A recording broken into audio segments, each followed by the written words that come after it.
किसी संगठन विशेष की यात्रा नहीं है। इसके अंदर संतवाद, पंथवाद और संस्थावाद का कोई स्थान नहीं है।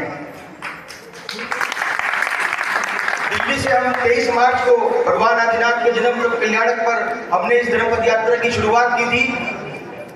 निश्चित रूप से आपको चिंतन होगा कि दिल्ली के लोग आलसी होते हैं, व्यापारी होते हैं, हम सब परिवार वाले हैं, तो ऐसी क्या आवश्यकता पड़ी कि हम इतनी गर्मी में धर्म पद यात्रा को लेकर चले।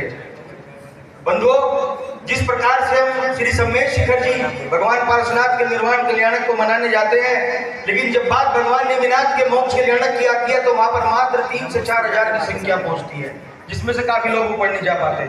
आप बताइए, हम उस तीर्थराज को कैसे वहां पर निर्विघ्न दर्शन कर सकेंगे? हमारे आने वाली पीढ़ियां उस भगवान नेमिनाथ की मोक्ष स्थली का कैसे दर्शन करेगी? हमारे बच्चों को नहीं पता होगा भगवान नेमिनाथ की मोक्ष स्थली कौन है, कहां पर क्या है। हमारी मानसिकता बदल दी गई है, हमें डराया जाता है। क्यों? क्योंकि हम लोग वहां जाना नहीं चाहते। इन सब विषयों को लेकर विश्व जैन संगठन परिवार ने अपने पूज्य आचार्यों संतों से आशीर्वाद लिया, अपनी सहयोगी संस्थाओं से चिंतन किया और इस धर्म पद यात्रा की भरी गर्मी में शुरुआत की।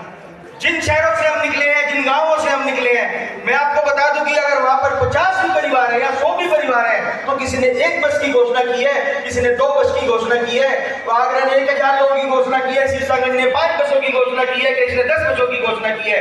इस बार भगवान नेमिनाथ के मोक्ष कल्याण पर हजारों की संख्या वहां पर पहुंचने वाली है अपने भगवान नेमिनाथ के दर्शन करने के लिए। जैन समाज कभी किसी का विरोध ना करता था, ना करता है, ना कभी करेगा।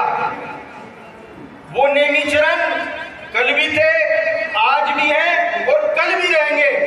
आवश्यकता है कि हम लोगों को वहां पर अधिक से अधिक संख्या में पहुंचना है। इस धर्म पद यात्रा का उद्देश्य है जैन समाज को आपस में जोड़ना, जैन सिद्धांतों का प्रचार प्रसार करना, जियो और जीनेतों का प्रचार प्रसार करना, उत्तम आहार शाकाहार का प्रचार प्रसार करना।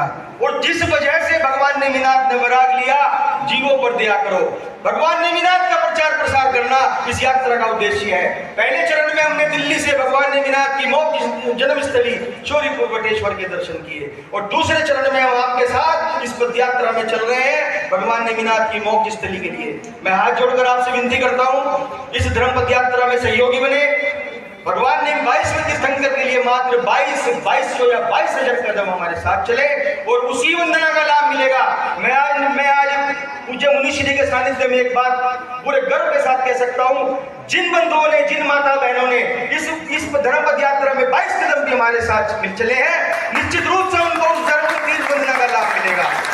22 कदम अवश्य चले, यही हम विनती लेकर आप सबके बीच में आए हैं। मैं पुनः बहुत बहुत साधुवाद और धन्यवाद देता हूं और विशेष रूप से पूज्य मुनिश्री के श्री चरणों में विनती करता हूं, हे मुनिवर, हम लोगों को आशीर्वाद दे, अपना मंगल, अपना मार्गदर्शन दे, ताकि हम इस धर्म पद यात्रा को निर्विघ्न रूप से पूर्ण कर सकें। जय जिनेन्द्र, धन्यवाद।